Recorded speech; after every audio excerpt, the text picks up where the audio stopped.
Hey, what's going on everyone? Welcome back to another review. Today we're looking at the game Dredge. This game is on Epic and Steam. I played it on Epic. Luckily I was able to get it for free last year. And Epic does give away free games randomly, so make sure you check out the launcher. But it retails for $25, and basically it's a game where you're a fisherman, you go to a town, and you start seeing that there's some weird stuff going on.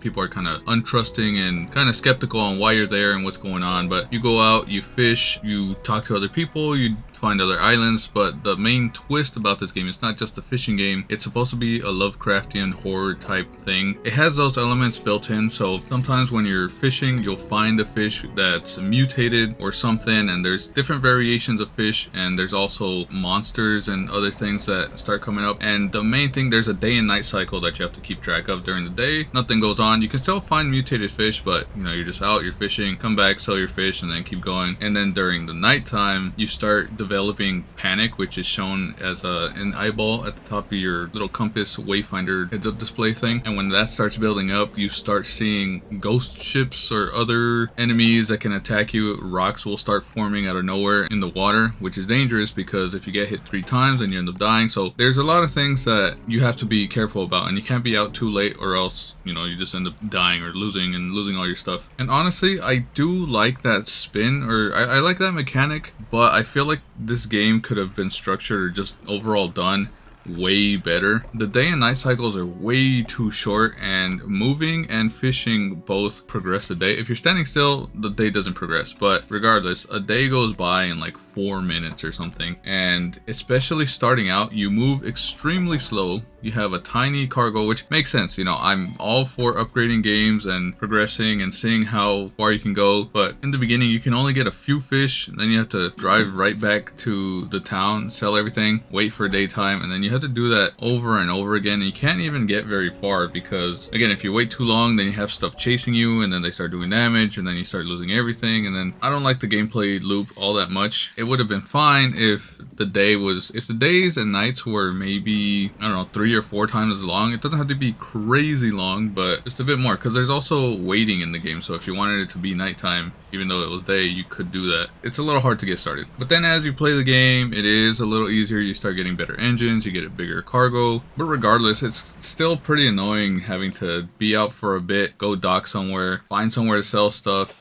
And I guess that is what creates the whole horror aspect, like being scared that you're gonna lose all your stuff and everything. But I always felt like that was kind of cheap. Like, it's not scary in the way where it's actually creepy and there's fear. It's more, I just don't want to lose my stuff, and so it becomes annoying. And then in terms of the story, I feel like it had a decent amount. There's different people, there's NPCs, there's stuff that you find, things that have lore on them.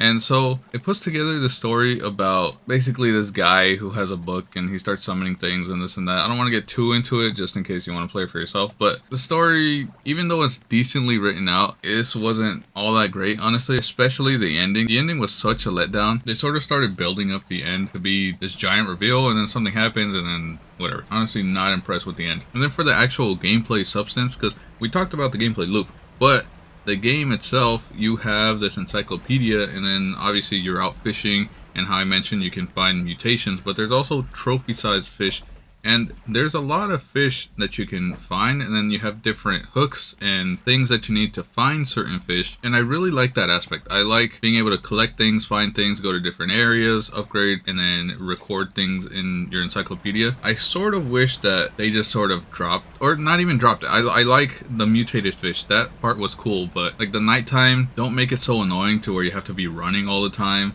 Maybe do a nighttime fish sort of encyclopedia, which a lot of games have.